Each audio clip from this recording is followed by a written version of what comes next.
কোনো বিদেশি যারা খেলেছে আইএসএলে তারা নেই, সপ্তম বিদেশি হিসেবে নুনো রেইসকে রেখেছে তারা, সঙ্গে দীপেন্দু বিশ্বাস। আর যারা রিজার্ভ বেঞ্চে ছিল, ম্যাচ টাইম যারা বেশি পায়নি, সেই জন্য আশিক কুরিয়ান রয়েছে, আশিক কুরিয়ান বেশি ম্যাচ খেলেনি, সাহাল রয়েছে, একই কথা।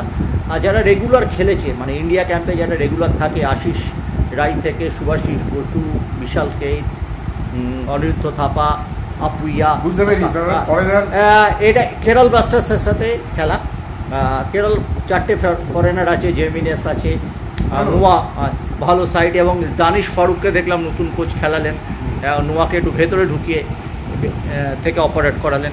কি বলবে এই যে কোয়ার্টার ফাইনাল, সুপার কাপের কোয়ার্টার ফাইনালে যে মোহনবাগান মুখোমুখি হচ্ছে সেটা নিয়ে? মোহনবাগান যেটা নিয়েছে সেটা ঠিক আছে, মেনে নিচ্ছি যে একটা এফসি কোয়ালিফাই করে গেছে, সুপার কাপটা হচ্ছে এফসি 2 নম্বর চ্যালেঞ্জ, সেটার ওপর খুব একটা গুরুত্ব দেয়নি, এটা বোঝাই যাচ্ছে। এবং একটা যে টিমটা, যে প্লেয়ারটা কোনোদিন খেলেনি, তাদের হঠাৎ করে একটা টুর্নামেন্টে, এরকম টুর্নামেন্টে নামিয়ে দেওয়া হচ্ছে, এটা ভালো রেজাল্ট হওয়া খুব মুশকিল আছে।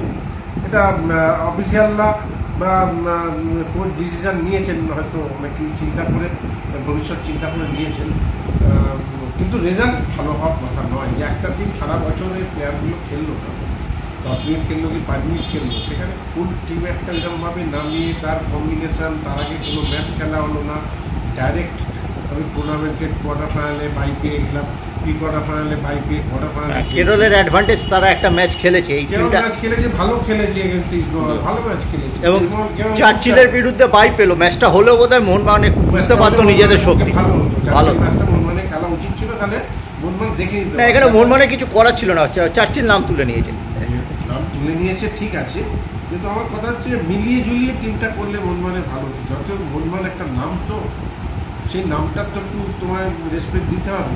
মিলিয়ে ঝুলিয়ে বলছে মানে আশিস ন্যাশনাল প্লেয়ার যাদের নিয়মিত ন্যাশনাল স্কোয়াডে, ন্যাশনাল প্লেয়ার কত 4টে কি 5টা আছে, সুভাশিস, কোলাসো, বিশাল কায়েত, অনিরুদ্ধ থাপা আছে, মানবীর আছে, বিশাল কায়েত আছে, লিস্টন আছে, এই তো কোলাসো, হ্যাঁ, এই তো 5টা থেকে 6টা প্লেয়ার। তা বাদ দিয়ে কি এখানে যে এতগুলো ছেলে, 15টা ছেলে ঘুরিয়ে ফিরিয়ে 15-16টা ছেলে খেলেছে, তা এখানে কি ভালো সবাই নেই আছে? তাদের খেলাতে হবে, এবং ফরেনার কেউ নেই বলছো, একজন নুনো রেইস, সে তো খেলেই, সে খেলেনি, তার জন্যই তাকেই। তাহলে সে যদি না খেলে থাকে, তাহলে সে টিমেতে, আমি জানি না এই টিমটা কিভাবে কোচ সেট করবে, এবং কোচও নেই, সেই বাস্তব রায়কে দিয়েছে, আমি জানি না কি হবে, এটা মোহনবাগান ওরা বলতে পারবে। আমার বাড়ি থেকে জিনিসটা খুব একটা পজিটিভ লাগে, এটা ভালো রেজাল্ট পাওয়ার মুশকিল আছে। কেরল যথেষ্ট সুসংগত দল, কেরল যথেষ্ট ভালো সাইড, বিশেষ করে কালকের ম্যাচ তো দেখলাম, ভালো খেলেছে। কোনো চোখে পড়লো ফারাক আইএসএলের কেরলের সাথে সুপার কাপের কেরলে?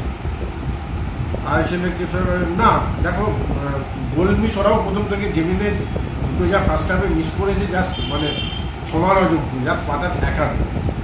ওরা এবং আইএসএলেও এই একই জিনিস হয়েছিল, তবুও জেমিনের অনেকগুলো, মানে 11টা গোল করেছে আইএসএল। তো ন্যাচারালি একই পারফরমেন্স বেটার। নোয়া তো পরের দিকে আইএসএলে শেষের দিকে চোটের জন্য খেলেনি, তো টিম গুড সাইড, কোনো সন্দেহ নেই, কেরল ভালো সাইড। কেরলের সঙ্গে এই মোহনবাগান টিমের না, আমি খুব একটা আশা দেখছি। তবে ঠিক আছে, জুনিয়ররা সুযোগ পেয়ে যদি বেটার খেলে, আমি তাদের জন্য শুভেচ্ছা রইল, তারা এই সুযোগটা যেন কাজে লাগে অবশ্যই।